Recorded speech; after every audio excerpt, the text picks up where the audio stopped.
Assalamualaikum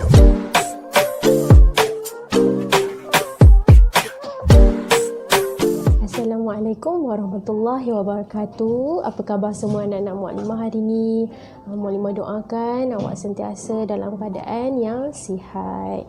Okey, hari ini bersyukur kepada Allah Subhanahu Wa Taala kerana apa? Kerana kita masih boleh bernafas lagi dan awak pun masih boleh belajar secara atas talian. Tak apa, walaupun kita tak dapat bersemuka, muklimah harap kamu sentiasa ada semangat untuk teruskan pembelajaran. Pembelajaran kita hari ini masih di pelajaran yang pertama, iaitu kodok dan qadar. Okey, jadinya hari ini kita akan masuk unit yang kedua, iaitu beriman kepada kodok dan qadar. Jom kita tengok video seterusnya. Pelajaran kita pada hari ini kita akan menyentuh tentang sifat-sifat orang yang beriman kepada kodok dan qadar. Apa sifatnya? Okey, jom kita tengok. Okey, kamu boleh tengok pada slide ini. Dalam slide ini menyatakan sifat-sifat orang yang beriman kepada kodok dan qadar.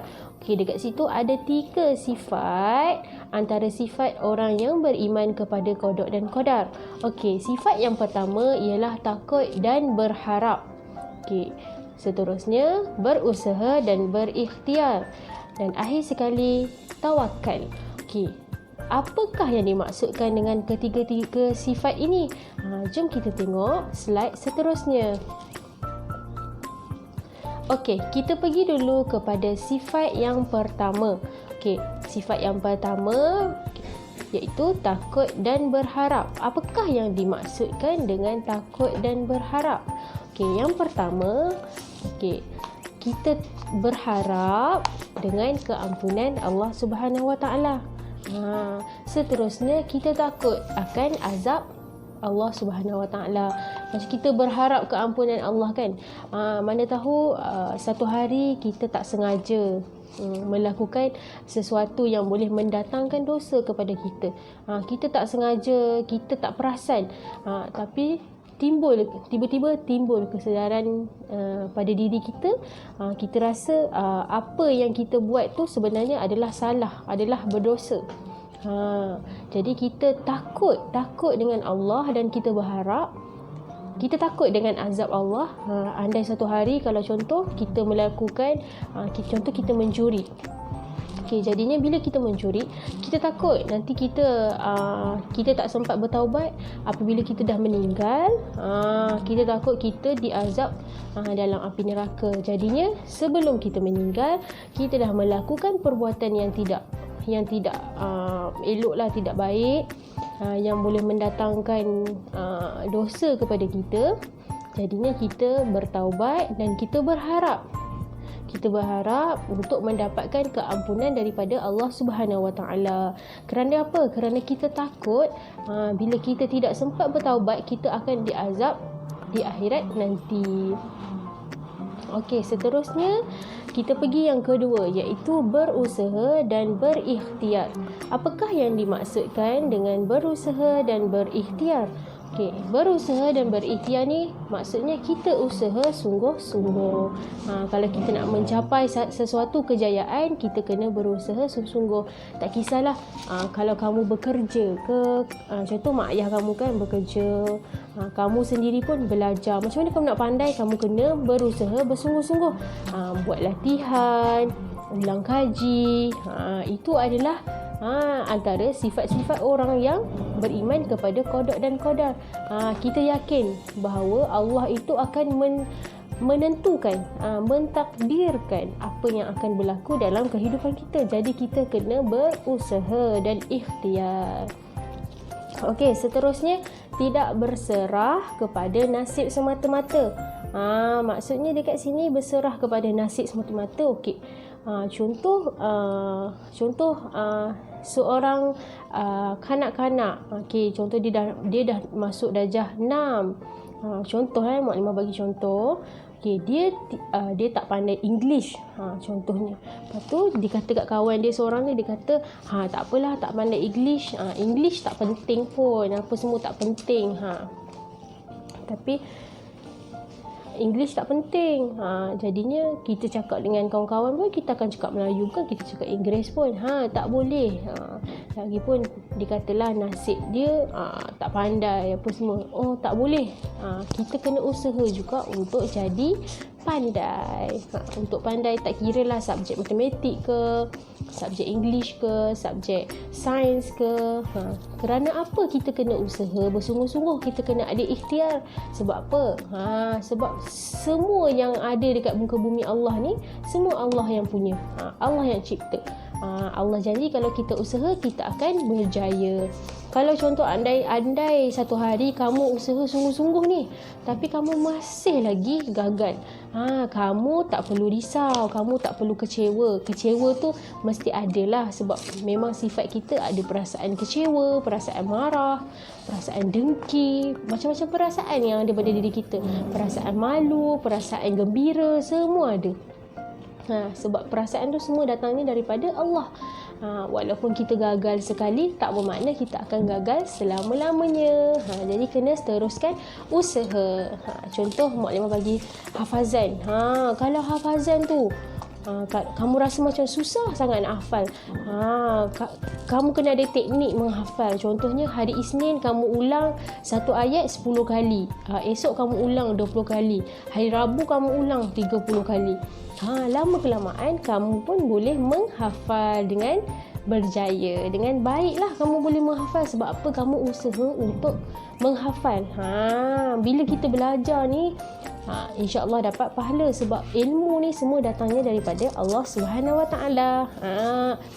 Kalau kita buat baik, kita buat perkara-perkara yang baik, kita isi masa lapang kita dengan perkara yang baik pun, kita dapat pahala. Maksudnya kamu usaha untuk isi masa lapang kamu dengan perkara-perkara yang baik pun dapat pahala.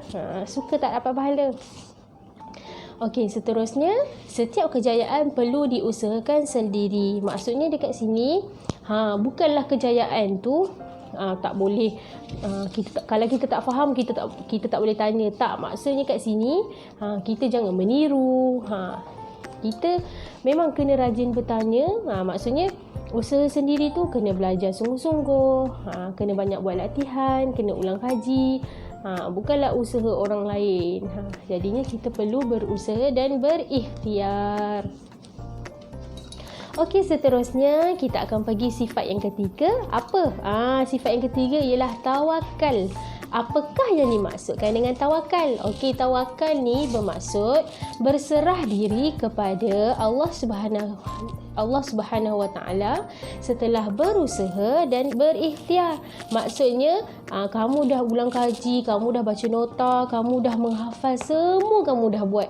Jadinya kamu lepas kamu dah berusaha, dah ikhtiar apa semua, kamu tawakal. Tawakal tu kamu serah segalanya kepada Allah Subhanahu Wa Taala. Ada satu hari nanti ada exam kan. Contoh Mak Limah bagi contoh peperiksaan akhir tahun.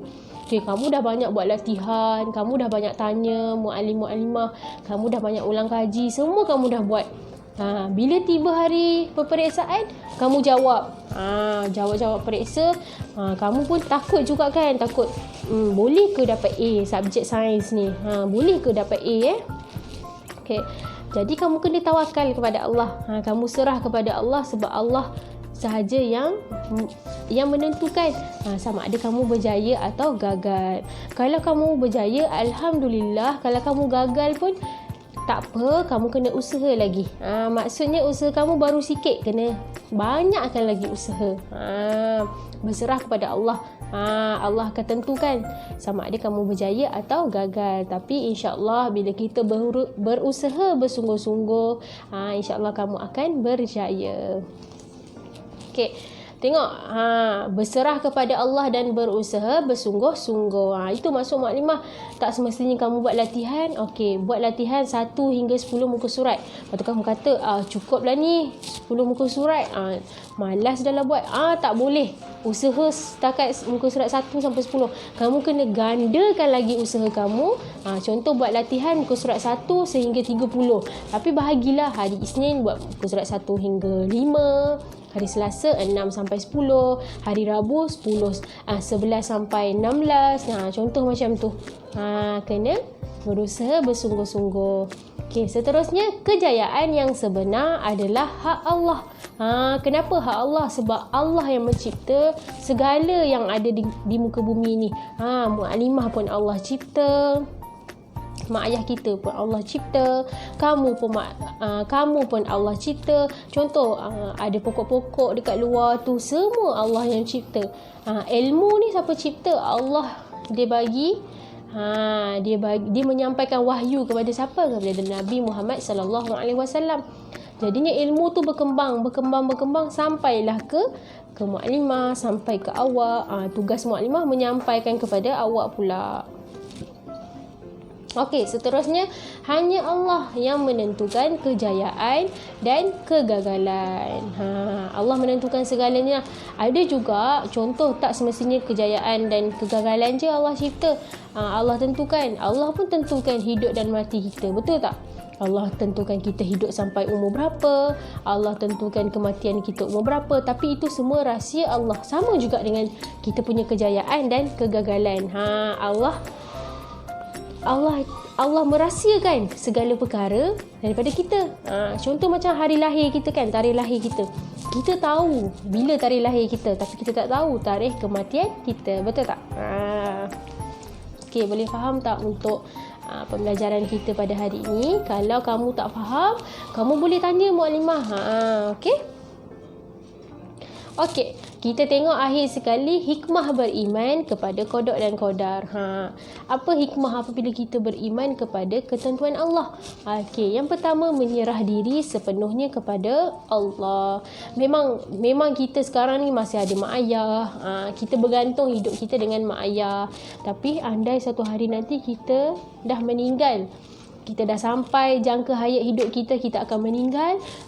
Kita dah jadi milik Allah selama-lamanya. Sekarang ni kita masih hidup, kita memang milik Allah. Tapi bila kita dah mati, kita bukan lagi milik ibu bapa kita. Kita akan menjadi milik Allah selama-lamanya. Okey, seterusnya tidak berputus asa apabila gagal. Kalau kamu gagal, kamu tak perlu putus asa. Kalau kamu dah gagal, tak payahlah buat latihan. Tak boleh. Kamu tetap kena bangkit, kamu buat latihan. Contoh kalau matematik kan, kamu tak mahir, macam mana nak darab ni, macam mana nak bahagi. Jadi tipsnya kamu kena hafal sifir, kamu kena buat latihan. Sebab apa? Ilmu Allah ni luas, tak semestinya ilmu sains, matematik. Semua ada, ilmu bahasa Melayu, ilmu fiqh, ilmu sirah, ilmu akidah, semua ada ilmu. Ilmu ni pun datang daripada Allah Subhanahu Wa Taala. Kamu mukadimah selalu pesan dalam kelas, kamu belajar pun kamu dapat pahala. Kalau kamu datang sekolah, kamu dah berjihad. Apatah lagi kalau kamu duduk rumah. Kalau duduk rumah tak berjihad. Tak, sebenarnya kamu duduk rumah, kamu pun berjihad. Sebab kamu belajar secara atas talian kan, online kan. Jadinya kamu pun berjihad sebab kamu belajar ilmu Allah. Okey, seterusnya bersungguh-sungguh dalam mencapai sesuatu. Kalau kamu nak mencapai kejayaan tu, kamu kena bersungguh-sungguh. Contoh kamu nak tera matematik kan. Jadi kamu kena bersungguh-sungguh hafal sifir, buat latihan. Kamu nak tera sains, kamu kena rajin baca buku, buat latihan, salin nota ke. Okay, sebelum kita berakhir untuk pembelajaran kita pada hari ini, mukadimah nak share dengan kamu satu doa kita bertawakal kepada Allah Subhanahu Wa Taala.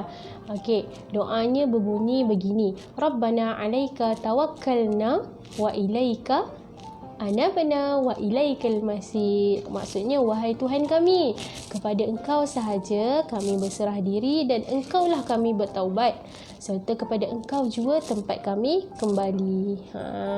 Ini adalah salah satu doa lah yang kamu boleh praktikkan, kamu boleh amalkan dalam kehidupan kamu. Bila kamu rasa stres belajar online, kamu boleh praktikkan doa ini. Okey, insya-Allah sama-sama kita amalkan doa ini. Semoga kita terus bersangka baik dengan aturan Allah dan bersemangat untuk terus belajar, insya-Allah. Amin.